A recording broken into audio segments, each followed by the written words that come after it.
महाराज जी, जब हम पूर्ण निष्ठा व प्रतिबद्धता ईमानदारी के साथ किसी कार्य में या किसी व्यक्ति विशेष को चाहते हैं तो क्या वह चीज उपलब्धि संभव है क्या? इसमें प्रारब्ध टांग मार सकता है, लेकिन भगवत प्राप्ति निष्ठा हो जाए और पूर्ण प्रयत्न और कृपा तो निश्चित हो जाएगी, इसमें हमें कोई संशय नहीं। लेकिन सांसारिक व्यक्ति और सांसारिक कार्य की पूर्ति में प्रारब्ध बाधा डाल सकता है। अगर आपका अशुभ प्रारब्ध है तो आप लाख प्रयास करो, वो व्यक्ति आपके अनुकूल नहीं हो सकता, वो वस्तु आपके अधिकार में नहीं आ सकती, वो स्थान आपके अधिकार में नहीं आ सकता। सांसारिक कार्यों में प्रारब्ध अगर कमजोर हो गया और पुरुषार्थ प्रबल हो गया तो प्राप्ति हो जाएगी। अगर प्रारब्ध जोर हो गया, पुरुषार्थ कमजोर हो गया तो फेल हो जाओगे।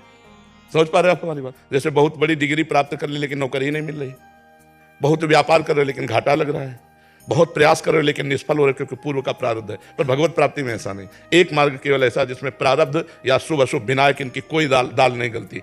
जो निरंतर भगवान नाम चिंतन करते हैं, भक्तों का संग करते हैं और सत्संग सुनते हैं, उनमें विवेक जागृत हो जाता है। वो काटते रहते हैं आए हुए दुख सुख के राग को और भगवान के चिंतन के प्रभाव से इस माया के द्वंद्वों पर विजय प्राप्त करके भगवत प्राप्ति कर लेते हैं।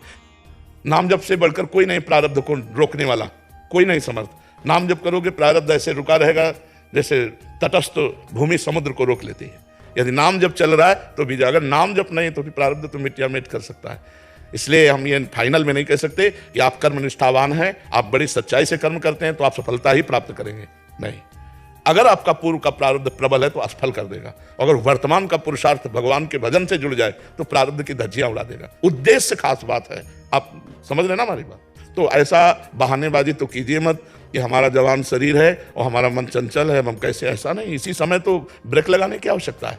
इसी समय अगर अभ्यास कर ले गए तो आप महान पुरुष हो जाएंगे। गृहस्थी में होते हुए भाई जी से हनुमान प्रसाद पोद्दार जी महाराज महान संत और धोती कुर्ता में रहते थे, गृहस्थी में थे, भजन किया, भगवान का उद्देश्य किया, परमात्मा प्राप्ति हो गई। समझ पा रहे आप?